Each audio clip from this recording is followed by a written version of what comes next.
Hi everyone, I'm Dr. Bhavnika Madri, consultant at Harika ENT Care Hospitals, Vanasthalipuram branch.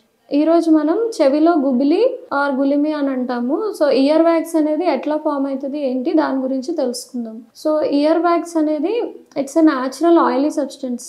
మన బయట చెవిలో బయట పార్ట్లు అంటే outer part of the external ఇయర్లో మనకి సెబేషియస్ గ్లాండ్స్ అని ఉంటాయి. వాటి నుంచి సెరుమెన్ ఆర్ సీబమ్ అనేది ప్రొడ్యూస్ అవుతుంది అనమాట. యూజువల్గా అది ఎల్లోయిష్ కలర్లో ఉంటుంది. సో ఈ ఇయర్ వ్యాక్స్ ఎక్కువ ఫామ్ అయినప్పుడు అంటే నార్మల్గా కొంచెం అమౌంట్స్లో ఫామ్ అవుతుంది. అది దానివల్ల చాలామందికి ఏం ప్రాబ్లం ఉండదు. ఎప్పుడైతే ఇయర్ వ్యాక్స్ బాగా ఇంపాక్ట్ అయిపోతుందో అంటే ఎక్కువ అమౌంట్స్లో ఫామ్ అయ్యి ఇయర్ కెనాల్ అంతా నిండిపోతుందో అప్పుడు మనకి ప్రాబ్లం అనేది ఉంటుంది అనమాట.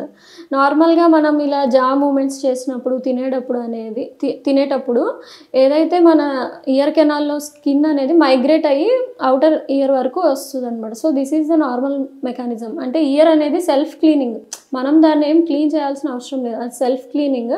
సో ఈ జా మూమెంట్స్ వల్ల dust particles or epithelium skin అంతా బయటకి మైగ్రేట్ అవుతుంది అనమాట. అండ్ ఈ ఇయర్ వ్యాక్స్ అనేది ప్రొటెక్టివ్ అనమాట. అది మన ఇయర్లోకి ఫారెన్ బాడీస్ ఎంటర్ అవ్వకుండా డస్ట్ పార్టికల్స్ వాటన్నిటిని ఎంట్రాప్ చేసి, సో ఈ ఇయర్ వ్యాక్స్ ఎక్కువ అయినప్పుడు ఏమేమి ప్రాబ్లమ్స్ వస్తాయంటే వినికిడి తగ్గిపోవడము, అంటే హియరింగ్ లాస్ ఉండడము, ఇయర్ పెయిన్ రావడము, చెవిలో దురదలాగా రావడము, కొన్నిసార్లు ఇయర్ ఇట్లా అనుకుంటేనే వినిపిస్తుంది, సడన్గా బ్లాక్ అయిపోతుంది, అండ్ చెవిలో గుయ్యి అని శబ్దాలు రావడం, ఇట్లాంటి కంప్లైంట్స్తోని మనకి పేషెంట్స్ చెప్తారు. సో నార్మల్గా ఇయర్ వ్యాక్స్ ఎక్కువైనప్పుడు వాళ్ళు సడన్గా ఏమైనా వాటర్లోకి వెళ్ళిన చెవిలోకి వాటర్ పైన ఆ వ్యాక్స్ అనేది కొంచెం స్వెల్ అవడం వల్ల వినికిడి తగ్గిపోతుంది. సో ఈ ఇయర్ వ్యాక్స్ ఇట్లాంటి కండిషన్స్తో వచ్చినప్పుడు మనం ఎలా ట్రీట్మెంట్ చేస్తామంటే నార్మల్గా సాఫ్ట్ వ్యాక్స్ అంటే వ్యాక్స్ కొంచెం మెత్తగా అనిపిస్తుంది అంటే మీరు అప్పుడే క్లీన్ చేయొచ్చు.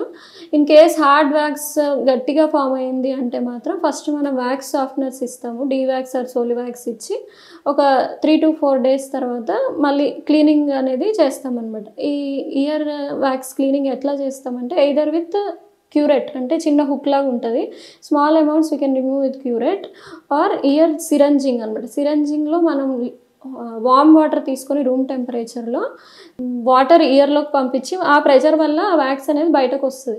సో ఎంత ప్రెషర్ మెయింటైన్ చేయాలి, ఎంత ఫోర్స్గా సిరంజింగ్ చేయాలి అనేది మనకి కరెక్ట్గా తెలియాలి అనమాట. ఎందుకంటే ఎక్కువ ప్రెషర్ ఇచ్చినప్పుడు మళ్ళీ ఇయర్ డ్రమ్కి డ్యామేజ్ అయ్యే ఛాన్సెస్ కూడా ఉంటాయి సిరంజింగ్ చేసేటప్పుడు. అండ్ ఇంకొక టెక్నిక్ ఏంటంటే సిరంజింగ్ కాకుండా మనం మైక్రో సక్షన్, ఏదైనా ఎండోస్కోపిక్ ఆర్ మైక్రోస్కోపిక్ సక్షన్ చేసి ఇయర్ వ్యాక్స్ అనేది రిమూవ్ చేయొచ్చు.